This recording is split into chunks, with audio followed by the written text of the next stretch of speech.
में बहुत अच्छे लगते हैं, लेकिन उनका रियलिटी या रियल लाइफ से कोई कनेक्शन नहीं होता। इसी तरह से एक चीज और है, इसमें जो डॉन है वो डॉन नजर नहीं है, वो बाप ही। आप उनसे भी किसी भी इस प्रोजेक्ट से जुड़े किसी डायरेक्टर राइटर से बात करेंगे तो आपको जस्टिफिकेशन भी देगा कि लड़की का बाप डॉन है, लेकिन हमने वो एंगल डिस्कस नहीं किया। हमने क्या किया, हम एज ए बाप एज ए फादर ही वो ज्यादा उसको यूज किया है। अदरवाइज दोनों तरफ ही डॉन है, तो डॉन वाली कोई चीज कोई सीन देखा हमने? कोई ऐसा सीन नहीं जिसमें लगे कि ये डॉन है। उसको तो कोई भी सुना के चला जाता है। का किरदार भी बड़ा हमने कोई स्ट्रांग नहीं देखा। अक्सर होता है ऐसे ड्रामास में जो मीडिएट कराते हैं दो फैमिलीज के अंदर, वो भी जरा स्ट्रांग। कुछ चीजें देखिए होता है क्या है, इसमें एक्टर तो सब बहुत अच्छे हैं, एक्टिंग भी बहुत अच्छी की, डायरेक्शन कमाल की थी, प्रोडक्शन डिजाइन ओके था, सारा कुछ। ये सलील साहब के बेटे ने एक कैरेक्टर प्ले किया और नो डाउट वो चाइल्ड स्टार है, तो वो बहुत अच्छा एक्टर है, उसने बहुत अच्छी एक्टिंग की है। लेकिन बात क्या है, अगर मंगेतर कैरेक्टर, नेमल का जो मंगेतर मेल कैरेक्टर जो सलील साहब के बेटे ने किया, उन्होंने बहुत अच्छा किया, लेकिन अगर वो ना कर रहे होते, इसमें कोई और कास्ट होता, तो जो गोली उसके बाप को लगी ना, उसके बाप को नहीं लगनी थी, वो उसी को लगनी थी, वो कैरेक्टर खत्म हो जाना था। असूलन ये आप सही कि अली बहुत सही बात की आपने जी, उसका खत्म होना बनता था जी। और एक चीज मुझे और याद आ गई इस प्रोजेक्ट को लेके, वो ये होता है कि बिना गैरत की मोहब्बत ना कोई, वो कुछ भी हो सकती है, मोहब्बत नहीं होती।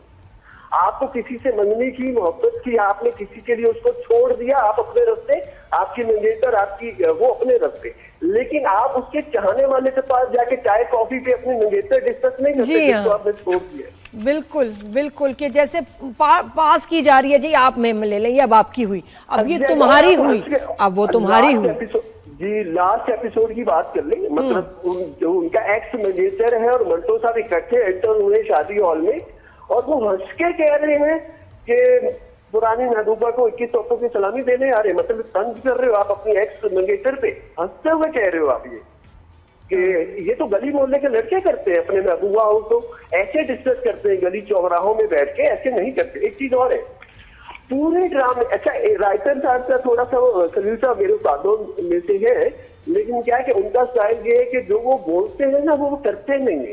पूरे ड्रामे में बाबर अली साहब का जो कैरेक्टर है वो ये कहता रहा कि दुश्मन की माँ बेटी को नजर बढ़ के नहीं देखते, इज्जत करते हैं उसकी।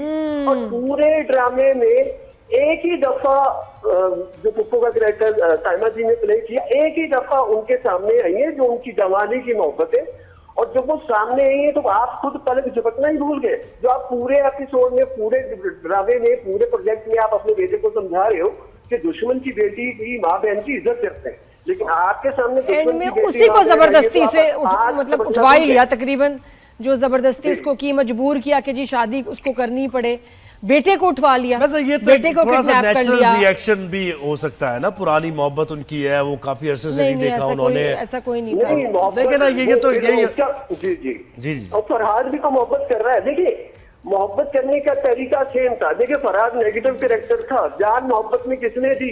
फरहाद ने। मंटो साहब तो हाथ बांध के खड़े लास्ट एपिसोड में, उनको तो फ्री में प्लेट में रख के दे दी गई उनकी मोहब्बत। अच्छा चले जी, हम जो इसका सबसे अजीब कैरेक्टर था वो थी मिस मारिया और मिस्टर मंटो, और उनके 12 करोड़ सीन्स।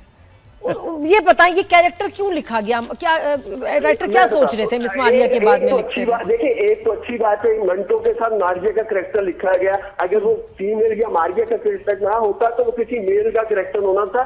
मंटो साहब का कोई दोस्त होना था जो उसका कलीग है, तो वो बहुत ही अजीब ही है कि जो हीरो का दोस्त होता है ना, वो हीरो से भी ज्यादा समझदार है, उससे ज्यादा पता होता है, वो उसको गाइड कर रहा होता है, लेकिन उसकी खुद की कोई जिंदगी नहीं होती। और ये तो अच्छा एंगल था कि मंटो के साथ जो फीमेल कैरेक्टर लिखा गया उसके कलीग का, वो बहुत अच्छा है, ठीक है। लेकिन वो कैरेक्टर सामने देता रहा मंटो को, आप तो बुझते लो, आप तो डरते हो, खुद भी तो बुझते लो। आप जो उसको खाना खिला रही हो, केयर कर रही हो, पैम्पर कर रही हो, क्या आप पड़ोसी और सवाब कमाने के लिए कर रही हो? नहीं, आप उससे मोहब्बत करते हो तो बात भी दिखाओ ना, बता दो मंटो साहब को कि मैं आपसे प्यार करती हूँ, इसलिए मैं आपकी इतनी केयर करती हूँ। आप खुद कह नहीं रही हो, आप कुछ बोल नहीं रही हो, मंटो को ताने दे रहे हो कि आप मेरे से मोहब्बत करते हो, डरते हो, और बता नहीं रहे हो, इजहार नहीं कर रहे हो। आप भी तो वही कर रहे हो। अली बड़ा बेलाग तबसरा कर रहे हैं अली तो आप आसान लफ्जों में कोई वजूहात तो नहीं है, एज अ जर्नलिस्ट में जानना चाह रहा हूँ। इसकी कोई पुरानी कोई कॉन्फ्रंटेशन तो नहीं है आपकी? किसके साथ ऐसे? नहीं ऐसा नहीं, जो ऐसी क्या होता है देखिए, आई थिंक बहुत बारीकी से अली ने देखा है। जी जी जी सही सही सही। नहीं, मैंने ऐसे क्लैरिटी तो चाह रहा था, अली थोड़ा इसलिए जरा सवाल कर दिया। सिंपल इसमें बताएं 2-3 जुमलों में कि what went wrong with this serial. Serial actually Khalil साहब ना लाइनर नहीं लिखते, जो बाकी राइटरों से उनको स्टार्ट और एंडिंग पता होती है। खलील साहब एपिसोड लिखना स्टार्ट करते हैं, कहानी कहाँ से कहाँ चली जाएगी शायद उनको भी पता नहीं होता। शुरू जब लिखा गया, टाइटल रखा गया, तो वो था अदब से जुड़ा हुआ था, और मंटो साहब जो रियल वाले मंटो साहब थे, वहां से उनको उन्होंने बात करनी थी, और ये 2 सिनेरियो में बात की गई है। ये एज ए राइटर बोल रहे थे टाइटल को मैं मंटो नहीं हूँ, या उनका कैरेक्टर बोल रहा है कि मैं मंटो नहीं, कैरेक्टर तो नहीं बोल रहा, ये नहीं समझ आ रहा, ये सही कह रहा है। तो लेना देना नहीं। बिल्कुल सही है। और जब लिखना शुरू किया तो बीच में डॉन की फैमिली की कहानी, एक्चुअली उनके माइंड में 2 कहानियां थी, शायद इस प्रेशर होता है, वो थोड़े वक्त में ज्यादा लिख रहा होता है ना जो राइटर, तो फिर वो इस तरह टेक्निकलिटीज में बहुत सी थोड़ी सी मिस्टेक हो जाती है, जो इनके यहाँ हुई कि 2 प्रोजेक्ट को एक बना दिया गया। डॉन की स्टोरी और है, जो एक्चुअली एक चीज और है, लाहौर में बालाज एक है जो डॉन है, और जो उनकी खानदानी दुश्मनी वाले मामले ही है, और उस बालाज का नाम रख के फराज कर दिया, तो मुझे लगा कि जैसे उसी से इंस्पायर्ड हुए, तो इसमें कोई इशू नहीं है, राइटर कहीं से भी इंस्पायर्ड हो सकता है, वो इशू नहीं है।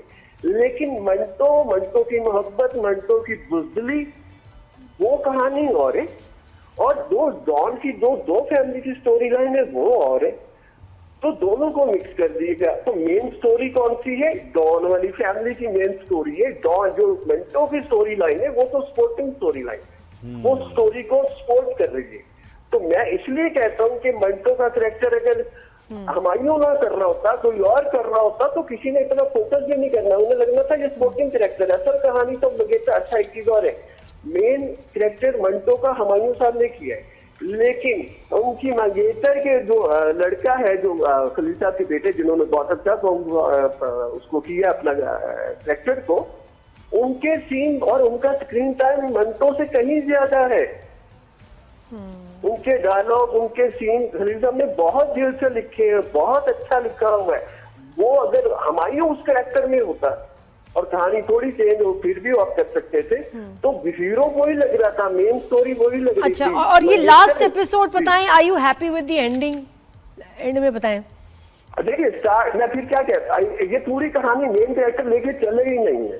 मेन कैरेक्टर जिन्होंने पर एपिसोड 4 लाख 5 लाख चार्ज करते, आपके पास मेन कैरेक्टर है, पूरा का पूरा क्रू आपके एक शर्ट पे है, और आपके स्टोरी की एंडिंग कौन कर रहा है? जो पर डे के हिसाब से अहमद साहब बहुत अच्छे एक्टर है, वो कहानी की एंडिंग कर रहा है। यानी कि लास्ट एपिसोड में भी आपके मेन कैरेक्टरों के पास कुछ करने को नहीं था। तो आप समझते हैं थोड़ा डिफरेंट कुछ होना चाहिए था। वो ये कह रहे हैं ना कि 2 स्टोरीज चल रही थी। मैं सिर्फ ये कहना चाह रहा हूँ कि जो स्टोरी लाइन है ना, वो आपके मेन कैरेक्टर सुनाते अच्छे लगते हैं, ना कि उसके आस पड़ोस वाले कैरेक्टर। सही, बहुत शुक्रिया। थैंक यू अली ने बहुत तफसील से, बल्कि मुझे बड़ा सीखने को मिला अली।